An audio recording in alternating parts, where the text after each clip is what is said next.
Like so many of you, I have closely watched the events in Minnesota. Although the state's prosecution was successful, I know that nothing can fill the void that the loved ones of George Floyd have felt since his death. My heart goes out to them and to all those who have experienced similar loss. I know such wounds have deep roots, and that too many communities have experienced those wounds firsthand. Yesterday's verdict in the state criminal trial does not address potentially systemic policing issues in Minneapolis. Today, I am announcing that the Justice Department has opened a civil investigation to determine whether the Minneapolis Police Department engages in a pattern or practice of unconstitutional or unlawful policing. This effort will be staffed by experienced attorneys and other personnel from the Justice Department's Civil Rights Division and the U.S. Attorney's Office for the District of Minnesota. The new civil investigation is separate from and independent of the federal criminal investigation into the death of George Floyd that the Justice Department has previously announced. Congress gave the department the authority to conduct civil practice, pattern or practice investigations, which look beyond individual incidents to assess systemic failures.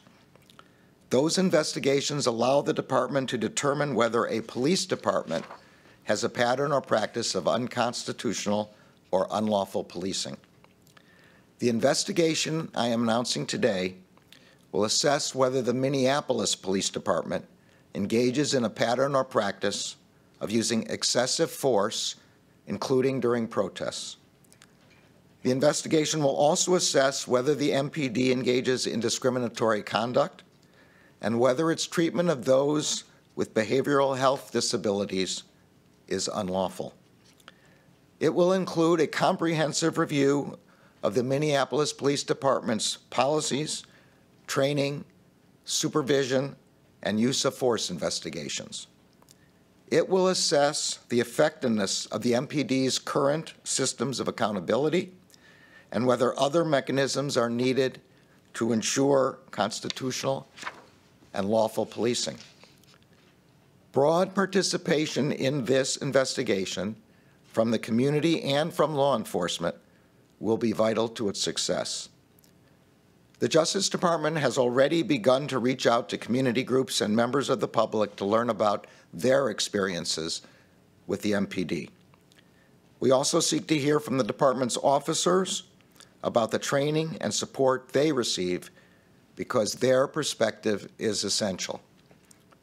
All these voices will help provide investigators the information they need to conduct a comprehensive assessment. All these voices will be critical to the reform efforts that will follow if the investigation determines the existence of constitutional or statutory violations. If the Justice Department concludes that there is reasonable cause to believe there is a pattern or practice of unconstitutional or unlawful policing, we will issue a public report of our conclusions.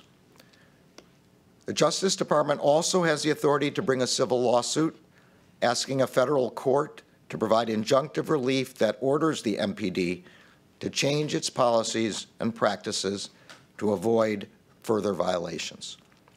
Usually when the Justice Department finds unlawful practices or patterns of practices, the local police department enters into a settlement agreement or a consent decree to ensure that prompt and effective action is taken to align policing practices with the law.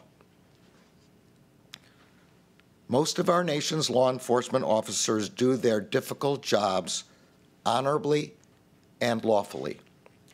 I strongly believe that good officers do not want to work in systems that allow bad practices.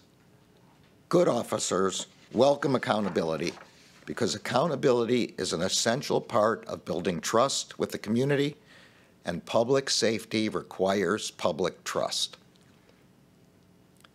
I have been involved in the legal system in one way or another for most of my adult life.